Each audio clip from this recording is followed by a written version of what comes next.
Tragedia del Limón, Maracay. Era el año de 1987, un 6 de septiembre para ser exacto, el día en el que una tragedia ocurría en el popular y conocido sector El Limón, en la ciudad de Maracay, estado Aragua. Fuertes lluvias azotaron el estado durante algunos días, desbordando el cauce del río El Limón, provocando así un deslave de sedimentos desde los cerros del Parque Nacional Henri Pittier. Eran la 1 de la tarde de ese día, y aquella desgracia natural dejó un saldo de aproximadamente 100 muertos y más de 300 desaparecidos bajo el lodazal sin precedentes que arropó las faldas de la montaña, cubriendo también un gran tramo de la carretera que va desde el sector afectado hasta la población de Ocumare de la Costa y sus hermosas playas. Yo tenía apenas 5 años de edad cuando ocurrió tal catástrofe, así que mis recuerdos son vagos, pero al pasar los años, miles de historias fantásticas y terroríficas de apariciones, fantasmas y gritos en la noche por todo el trayecto de la carretera. Casualmente, más de 30 años después, me preparaba para viajar a las playas paradisíacas de Ocumare de la Costa. Por lo que, nuevamente, luego de un par de temporadas sin ir, volvería a recorrer la famosa carretera de la tragedia. En verdad, me emocionaba el viaje. 1 hora y media de camino me separaba de disfrutar unos días de relajación y disfrute en las arenas cálidas y el mar. Mi esposa me acompañaba en el entusiasmo que tenía, pues habíamos planificado durante meses estas vacaciones. Lo necesitábamos. Al fin llegaba el día. Estaba oficialmente de vacaciones, por lo que el resto de la tarde me dediqué a confirmar los detalles del viaje, como la casa que habíamos alquilado para pasar la temporada allá, llamando al dueño para confirmar que llegaríamos mañana a primera hora o más tardar al mediodía. Salí a comprar los víveres que nos hacían falta, dejar las llaves a mi tío para que le echara un vistazo al apartamento, entre otras cosas. Ya para el final de la tarde, todo estaba preparado. Ahora, esperar mañana y a disfrutar. Lamentablemente, por algunas circunstancias que se escapaban de las manos, no pudimos cumplir con el horario que nos planteamos. Mi esposa estaba algo molesta. Tendríamos que esperar a mañana para viajar, pero hacerlo sería perder el alquiler de la casa. Por lo que, luego de discutirlo, decidimos partir de noche. Así que, siendo las 8 de la noche, partimos, llegando al inicio de la carretera media hora después. Hacía una noche nublada, pero la luna, de vez en cuando, asomaba su forma, iluminando todo. Como era de esperar, la carretera estaba sin iluminación, y a pesar de ser temporada alta, pocos vehículos transitaban a esa hora. Debo aclarar que dicha vía cuenta con 2 canales vehiculares con el tamaño justo, es decir, es una carretera estrecha. Era lógico pensar que muchos viajeros no se atrevían a manejar con condiciones tan adversas y arriesgarse a caer por alguno de sus desfiladeros. Así que estaba atento a la vía mientras mi esposa hablaba. Su tema era justamente de los cuentos sobre apariciones de fantasmas y luces extrañas a los lados del camino, un poco imposible ya que en más de la mitad de la carretera hay de un lado la pared montañosa y del otro lado el vacío de los barrancos. Por Dios, Carmen, ¿en serio crees esas cosas? Son algo exageradas, le respondía. La imaginación de las personas a veces es increíble. Puede que sí, Luis, pero son historias llamativas, sobre todo cuando estás recorriendo los lugares donde se originaron, como por ejemplo ese lado de la carretera llamada La Nevera. Ahí es donde más apariciones han sido reportadas, gente que se aparece a los que viajan de noche.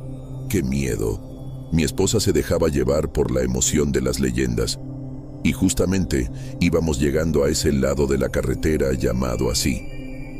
Simplemente era una curva amplia donde, del lado de la montaña, había una salida de agua como una cascada, creando un pozo donde las personas paraban a bañarse.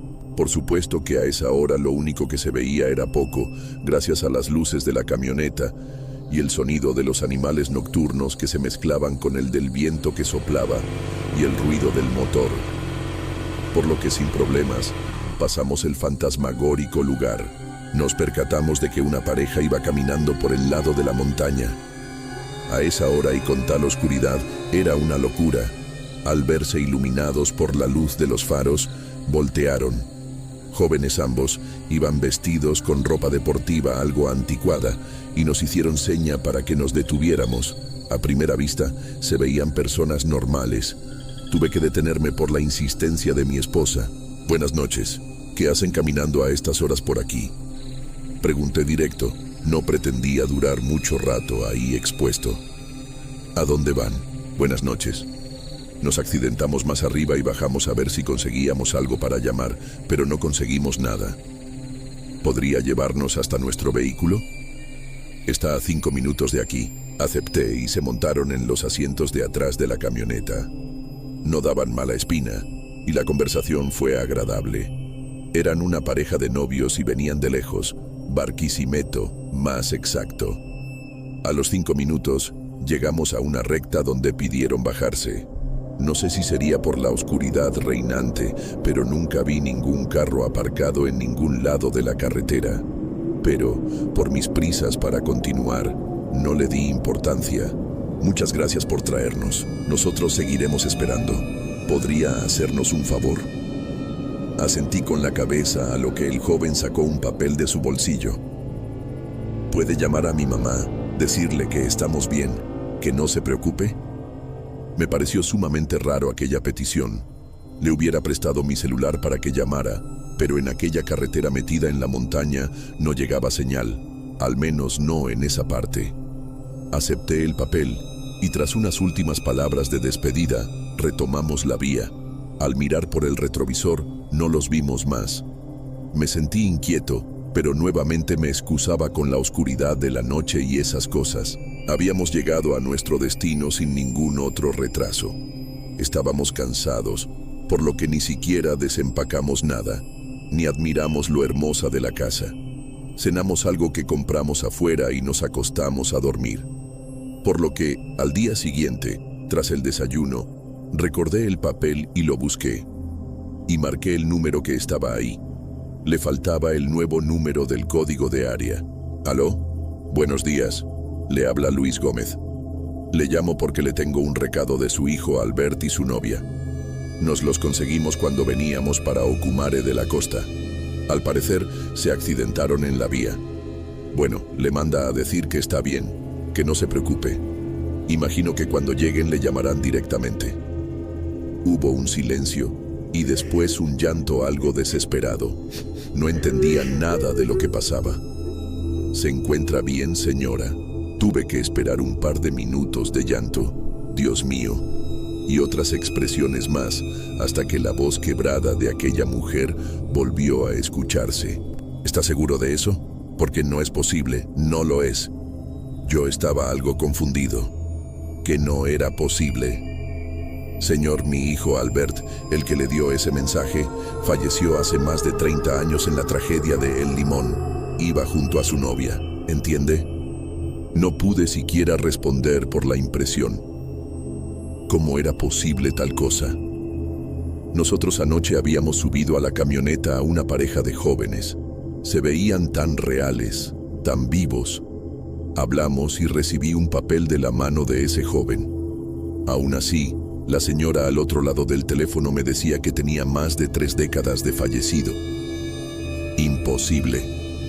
El color de mi rostro desapareció por completo y mi teléfono cayó al suelo. Mis ojos parecían estar viendo a esos dos, pues se desorbitaron.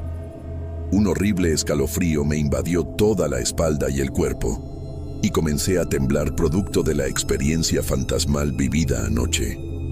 Estaba aterrado y horrorizado. En mi mente, una y otra vez los veía hablándome. Mi esposa me preguntaba qué pasaba. Ellos estaban muertos, Mari estaban muertos y los llevé. Eran fantasmas, esos jóvenes de anoche. No pude soportarlo más. La impresión era demasiado grande por la experiencia sobrenatural que había vivido. Todo se tornó oscuro alrededor y perdiendo el conocimiento, caí al suelo desmayado. Pasé varios días sin poder dormir. Desde aquella noche, comprendí que la carretera a Ocumare no solo lleva a la playa, sino también al pasado. Las ánimas de El Limón aún caminan entre la neblina, repitiendo su último viaje interrumpido por el lodo aquel septiembre de 1987. No son fantasmas de leyenda, sino almas perdidas que claman por paz. El mensaje es para honrar a las víctimas reales de aquella lamentable tragedia. Que descansen en paz.